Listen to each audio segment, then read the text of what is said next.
الانتظار دقت ساعة مؤتمر موسكو المخصص للحوار بين مختلف الأطياف السورية حكومة ومعارضة لرسم ملامح طريق الخروج من الأزمة التي تعصف بالبلاد منذ نحو 4 سنوات. لا طالما سعت موسكو إلى توفير طاولة أو ساحة تتيح جمع الرؤى والأفكار السورية المتنازعة التي تؤمن في الوقت نفسه بحتمية الحل السياسي على أن يتم ذلك من دون شروط مسبقة من كلا الطرفين، وهذه المرة على مستوى الخبراء مع التركيز على نقاط التوافق والابتعاد عن الاختلاف أو حتى عن ترتيب الأولويات. عشية لقاء موسكو اجتمعت العديد من شخصيات المعارضة في القاهرة، من بينها هيثم مناع وحسن عبد العظيم وبعض من مكونات الائتلاف السوري المعارض، وفي مقدمهم رئيسه الأسبق أحمد الجربة وتيار بناء الدولة وحزب الاتحاد الديمقراطي الكردي ومعارضون مستقلون كالفنان جمال سليمان والدبلوماسي السابق جهاد مقدسي وغيرهم، ليخرجوا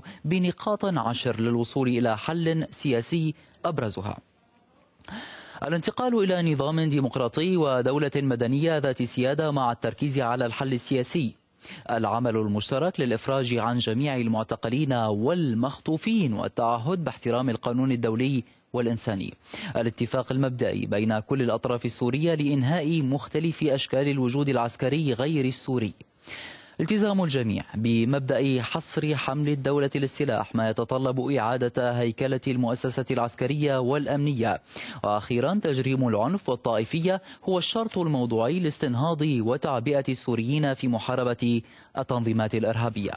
مصدر دبلوماسي روسي أكد أن مجموعات المعارضة كافة عبرت عن رغبتها بالاستجابة لدعوة موسكو عدا الائتلاف الوطني الذي يأخذ من اسطنبول مركزا له. من جانبها تركز الحكومة السورية على نقطتين هما الحفاظ على سيادة الدولة ومكافحة الإرهاب، كما أشار المصدر الروسي إلى أن تمثيل دمشق سيكون على مستوى مرموق من خلال وفد يرأسه مندوب سوريا الدائم في الأمم المتحدة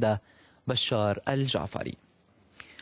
ومع ملاحظة وجود نقاط توافق بين ما تطرحه الحكومة السورية وبيان المعارضة، فثمة من يتحدث عن أن المشكلة تكمن في الفهم المختلف والتفسير المتناقض لهذه النقاط، وبالتالي فموسكو تتلمس الطريق بحذر بعيدا عن التوقعات المسبقة ليكون اجتماعا على مستوى الخبراء.